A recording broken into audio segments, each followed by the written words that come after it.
As of right now, Ride the Ducks does have the green light to open back up, but you can see here they have chosen to stay closed temporarily. So instead now of buying tickets here, people are instead giving prayers. Trump's tweets over the last 24 hours, it really paints a picture of what we could expect him to talk about today. Now, he has already commented on his landmark meeting with Putin. He's also sent blame at Obama and Clinton. Yes, it was, and police are still out here conducting their investigation this morning. We actually just saw some officers back here by this house with flashlights. You can see the crime scene tape still up, and the forensics investigation truck is over here as well. Take a look at this tree. This is a pretty big tree that came down in this person's front yard, and this has been the story basically for almost every house along this stretch here. We want to walk down here. This person's going to have a hard time actually getting to work this morning. Through these branches here, you can actually see a car. See twigs and branches from where the water was. So the good news here is that the water is receding, but you can see it's still very damaging. There are 3 cars, if you count the one over there, that drove into this water and have been stuck here for hours. But I want to point your attention down to Fairmont Liquors. It is still very icy. Take a look at this street that we're on in the West Plaza. This is still a complete sheet of ice. I was showing you guys this all morning. This is rock solid ice. Good morning. This airport was hit hard by the storm. It damaged several planes, smashed the windows of nearly 20 cars, and chipped the paint. And it forced officials to work overnight to clear the runway and fix a gas leak. This is what a heartbroken community looks like. You can see signs, flowers, candles out here in front of the entrance to Ride the Ducks. You can even see people out here now lighting some of those candles tonight. Now, today, about 200 people gathered for a memorial service to show support for the families of the 17 victims who lost their lives when one of these duck boats capsized. Our Father, which art in heaven, hallowed be thy name. Now they're not going home.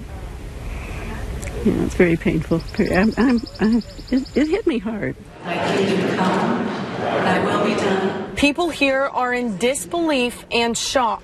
I was so overwhelmed I burst out crying. The Soderstrums are just one of the dozens of people who showed up at the College of the Ozarks today for a memorial service honoring the 17 people who died. I think it's something that kind of shakes us to our core. Today, we're all family. Family is the word we heard over and over. It's the way people treat others around here. And the community wants to show the families deeply hurting right now that they stand with them. First responders also needed prayers. These young boys volunteered and saved lives. We were just talking about our faith, that these folks that have perished, we hope for eternal life. Many now are wanting answers about why the boat was out on the water with a severe thunderstorm warning in effect.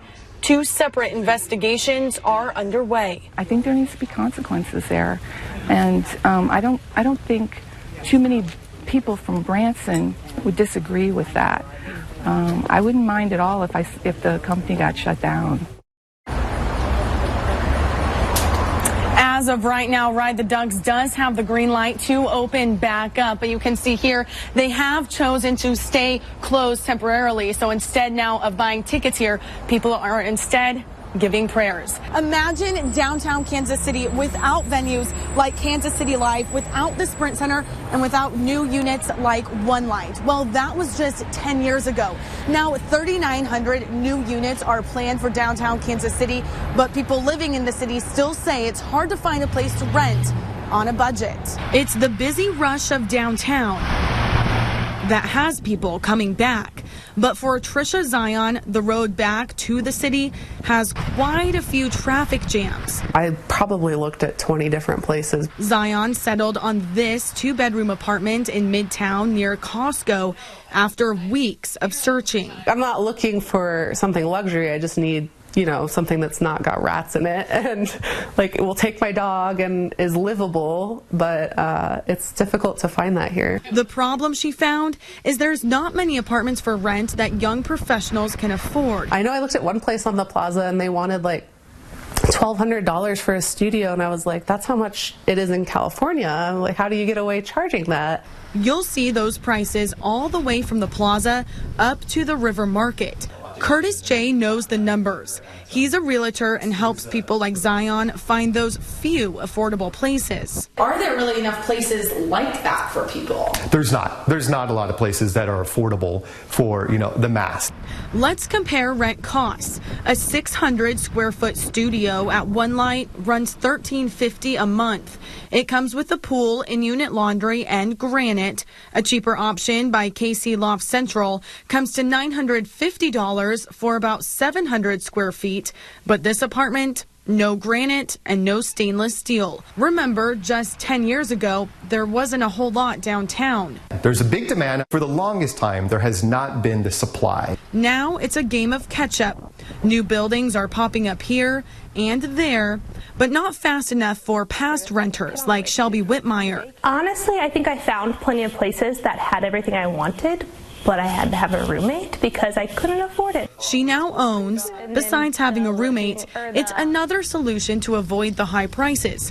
According to Jay, things could change in the next few months. Next year, 2 Light will be up $531 grand in the River Market and quite a few new lofts in the Crossroads Art District. No, this doesn't mean prices are going down, but more places to live are going up. So that means we'll see apartments offering incentives.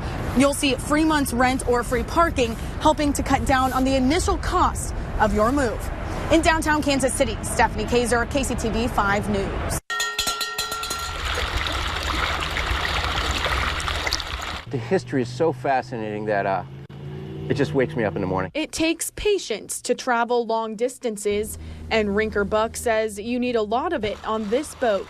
This boat travels at roughly 4 miles an hour, 1,000 miles on the Ohio, and 1,000 miles on the Mississippi. The Patience isn't like any other boat along the Ohio River today. It is an exact replica of an exact boat. It's modeled off of the flatboats that used to ford the river back in the 1800s. It took me 4 months to build it, but once I built it myself with the help of a flatboat builder, I got the confidence. Confidence to take the expedition he had dreamed of and travel from Elizabeth, Pennsylvania, all the way to New Orleans, Louisiana. Well, the adventure of it, but also that it would make a better book. So now Buck is taking careful notes, detailing every day on this small boat. I've got every different day. Here's people I meet along the way. So when he gets home, he can retell the lost era where flatboats changed the landscape of the river. But the American economy was created right on this river. Buck says the generosity of the people along the river is surprising.